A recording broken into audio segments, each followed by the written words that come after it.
আবারও ক্যামেরার সামনে পড়লাম রে।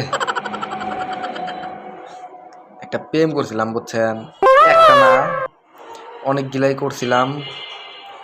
তার ভিতরে হইতাছে কি আপনাদের টিকটকে সেলিব্রিটি এমদাদুল ভাই যা আছে, এমদাদুল ভাইয়ের নামে একটা ফেক আইডি খুলছিলাম। ফেক আইডি খোলার পর হয়েছে কি, এখন তো ছবি তো আমার লাগাইনি, ছবি লাগাইছি এমদাদুল ভাইয়ের। এখন খালি সেরা মেসেজ দেয়, হুমানে মেসেজ দেয়, এত পরিমাণ মেসেজ দেয় যে আমার বন্ধু বান্ধবের রিপ্লাই দিব এর সময় নেই আর। তারপরে করলাম কি, আমি বললাম আমার আইডি তো সেরা মেসেজ দেই না, যাই হোক একটা আইডি খুলছি, মেসেজ টেসেজ দিছে। এখন কি করি, একটা সেরিয়ালে কথা কইলাম, কথা কওয়ার পরে হইল কি, সেরি আমার কইতাছে যে ভাই আপনি কি সত্যি এমদাদুল? আমি কই না, আমি এমদাদুল্লাহ ছোট ভাই। কয় না, এটা ফেক আইডি। আমি কই ফেক আইডি হলে আপনি কথা কর দরকার নাই, বাদ দেন। পরে কয় ভাইয়া আপনি একটা ভয়েস দিবেন। আমি তো জালার ভিতরে পড়ে গেলাম গা, একটা ভয়েস দিমু কেমনে। পরে মুখের ভিতরে গামছা নাকি লাগাইয়া বুঝছেন, পরে একটা ভয়েস দিছি।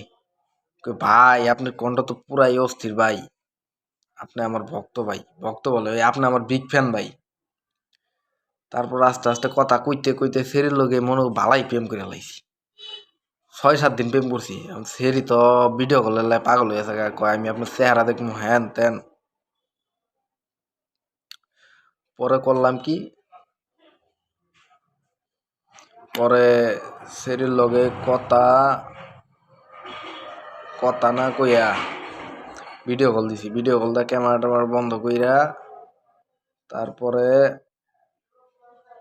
আমি কই আপনি ক্যামেরার সামনে আহেন। ক্যামেরার সামনে কেমনে যাই, তারপরে তারপরে জানি কি করলাম বুঝলা গেছি। তারপরে খারান মনে করে লই। তারপর ধাপ করে উন্না নাকি একটা মুহের ভিতরে দিয়া ক্যামেরার সামনে আইছে। আপনি উন্না সরান, উন্না সরাইয়া দেহে আমি কালা মুইরা। সেরি যে ইমন কান্দা লাগাইছে, সেরি মায়ের হুইদা ডাক জানছে।